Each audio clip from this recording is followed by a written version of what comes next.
Hello everyone, welcome back to our channel. तो stereochemistry series का ये हमारा 13 वीडियो है, जिसमें हम पढ़ेंगे आज ऑक्सीमो का ज्यामितीय समवायता या ज्योमेट्रिकल आइसोमेरिज्म ऑफ ऑक्सीम। ठीक है, इससे पहले वीडियो में हम इजेड, सिस ट्रांस और निर्धारण की विधियां देखे थे। तो यहाँ पे देखेंगे हम ऑक्सीमो में किस तरीके से हम ज्यामितीय समवायता देख सकते हैं। तो कार्बन एटम की तरह नाइट्रोजन एटम के संयोजकता बंध भी त्रिविम स्पेस में वितरित रहते हैं तथा किन्हीं दो बंधों के मध्य कोण 107 डिग्री होता है। अतः एल्डिहाइड के ऑक्सीमो जैसे कि RCH डबल बॉन्ड NOH जैसे यौगिकों जिनमें कार्बन एटम नाइट्रोजन एटम के साथ श्रृंखलित होते हैं या श्रृंखलित हैं, ज्यामितीय समवायता प्रदर्शित करते हैं। मैं उस दिन पहले ही बोली थी कि आपका कार्बन और कार्बन के बीच डबल बॉन्ड या कार्बन और नाइट्रोजन के बीच डबल बॉन्ड अगर पाया जाता है, ठीक है, तो उसमें ज्यामितीय समवायता देख सकते हैं। तो हम इसके पहले वीडियो में देखे हैं कार्बन और कार्बन के बीच जो भी आपका डबल बॉन्ड था उसमें किस तरीके से ज्यामितीय समवायता पढ़ेंगे थे। आज हम कार्बन और कार्बन के बीच जो कार्बन और नाइट्रोजन के बीच जो डबल बॉन्ड है उसमें पढ़ेंगे, मतलब कि ऑक्सीम में हम ज्यामितीय समवायता पढ़ने वाले हैं। ठीक है, अब क्या बोला जा रहा है कि ऑक्सीमो में H तथा OH ग्रुप को डबल बॉन्ड के एक ओर तथा विपरीत व्यवस्थित कर सकते हैं। मतलब हम वहां पे क्या देख रहे थे, सिस ट्रांस में कोई ग्रुप एक साइड है तो उसको सिस बोल दे रहे थे, अगर विपरीत था तो वो उसको ट्रांस बोल दे रहे थे। बट यहाँ पे हाइड्रोजन और OH को देखना है एक साथ। इस प्रकार प्राप्त दो त्रिविम समावयवियों को सीन या एंटी कहते हैं। ठीक है, एक बात और कि अगर, ठीक है, क्या जब हम सिस और ट्रांस पढ़ रहे थे तो एक साइड ग्रुप को एक साइड लिखते थे तो उसको सिस बोलते थे, और उसी को जब क्या बोलते हैं ई और जेड पढ़ रहे थे तो जेड सिस को बोलते थे और ट्रांस किसको बोलते थे, ई को बोलते थे। वैसे ही अगर एच और ओ एच एक साइड है तो इसको क्या बोलते हैं, सीन बोलते हैं, और अगर एच और ओ एच अलग अलग साइड है तो उसको क्या बोलेंगे, हम एंटी बोलेंगे।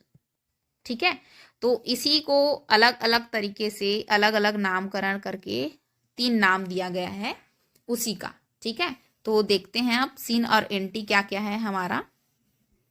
एग्जाम्पल पे ही स्पष्ट होता है, तो एग्जाम्पल पे ही देखते हैं हम। तो देखो, अब है आपका H और OH एक साइड है, तो एक साइड है तो क्या बोलेंगे, हम सीन बोलेंगे। ठीक है, और इसमें देखिए H और OH अलग अलग साइड है तो उसको क्या बोलेंगे, हम एंटी बोलेंगे। तो उसमें अगर यहाँ पे नाइट्रोजन ना होके कार्बन होता तो क्या करते, उसको इसको सीस लिखते और इसको ट्रांस लिखते। ठीक है, बस अलग अलग किस तरीके से होगा उसी को देखना है हमें। एल्डॉक्सिम का है ये। अब देखो बेंजाइलडॉक्सिम। ठीक, तो H और OH को पकड़ना आप। H और OH है तो H और OH एक साइड है तो सीन लिखना, अलग अलग साइड है तो एंटी लिखना।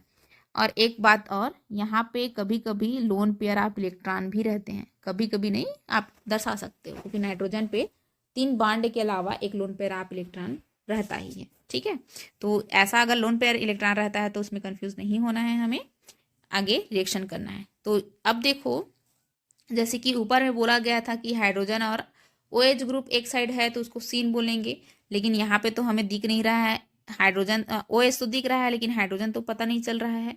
तो क्या करोगे आप कि एक ग्रुप एक साइड, जैसे कि अगर मान लो ये OH और C6H5 को देखना, एक ग्रुप साइड एक साइड है तो सीन लिखना, अगर अलग अलग साइड है तो उसको क्या लिख देना है, आपको एंटी लिख देना है। ठीक है, ये हो गया एग्जाम्पल, ये हो गया हमारा सीन और एंटी का एग्जाम्पल। ठीक है, तो हम पढ़ चुके कि क्या क्या पढ़ चुके हैं, सीस पढ़े हैं, ट्रांस पढ़े हैं, ठीक है, और जेड पढ़े हैं, ई पढ़े हैं, सीन पढ़े हैं और एंटी पढ़े हैं। तो ये तीनों आपका ज्योमेट्रिकल आइसोमर में मोस्ट इम्पॉर्टेंट टॉपिक है, इसको पढ़कर ही जाइएगा। ठीक है, अब देखो, अब नेक्स्ट टॉपिक पढ़ने वाले हैं हम असममित संश्लेषण या एसिमेट्रिक सिंथेसिस। इस सिंथेसिस में कुछ प्रकाशीय सक्रिय ऑप्टिकल एक्टिव यौगिकों की उपस्थिति में प्रकाशीय निष्क्रिय ऑप्टिकल इनएक्टिव यौगिकों को प्रकाशीय सक्रिय ऑप्टिकल एक्टिव यौगिकों में परिवर्तित किया जाता है। ठीक है, मतलब ऑप्टिकल एक्टिव यौगिकों की उपस्थिति में बोला गया है, उसके प्रेजेंस में जो ऑप्टिकल इनएक्टिव रहते हैं, ऑप्टिकल इनएक्टिव का मतलब क्या है कि जो plane of symmetry, centre of symmetry या एक्सिस ऑफ सिमेट्री में प्रेजेंट होता है तो उसको ऑप्टिकल इनएक्टिव बोलते हैं। वैसे कंपाउंड को हमें क्या में बदलना है, ऑप्टिकल एक्टिव कंपाउंड में बदलना है, ठीक है। तो यहाँ पे और क्या बोला गया है, सममित मतलब कि ए कायरल यौगिकों को किसी प्रकाशीय सक्रिय यौगिकों के प्रभाव में कायरल यौगिकों में परिवर्तित करना असम्मित संश्लेषण या एसिमेट्रिक सिंथेसिस कहलाता है। मतलब कि एक कायरल यौगिक को हमें कायरल यौगिक में परिवर्तित करना है, ठीक है। तो इसी को एसिमेट्रिक सिंथेसिस बोला गया है। तो एग्जांपल लेते हैं हम, जैसे कि ये बोला गया है एक कायरल मतलब कि सम्मित है ये, ठीक। अब इसको ईस्ट और लैक्टिक एसिड और द्वारा हम डिहाइड्रोजिनेस करते हैं, ऑप्टिकल इनएक्टिव कंपाउंड है उसको, तो वो क्या बनाता है, कायरल कंपाउंड बनाता है, ठीक है। ये एक कायरल था और ये कायरल कंपाउंड बनाएगा, मतलब कि कायरल कंपाउंड है, कायरल कार्बन है, मतलब उसको हम स्टार से शो करते हैं, ठीक है। तो एक कायरल को कायरल में बदलना ही हमारा एसिमेट्रिक सिंथेसिस कहलाता है, या ऑप्टिकली इनएक्टिव कंपाउंड को ऑप्टिकली एक्टिव कंपाउंड में बदलना ही हमें हमारा क्या कहलाता है, एसिमेट्रिक सिंथेसिस कहलाता है, ठीक है। तो इस वीडियो में यहीं तक रखते हैं, मिलते हैं नेक्स्ट वीडियो में स्टेरियो स्पेसिफिक और स्टेरियो सिलेक्टिव के साथ। धन्यवाद।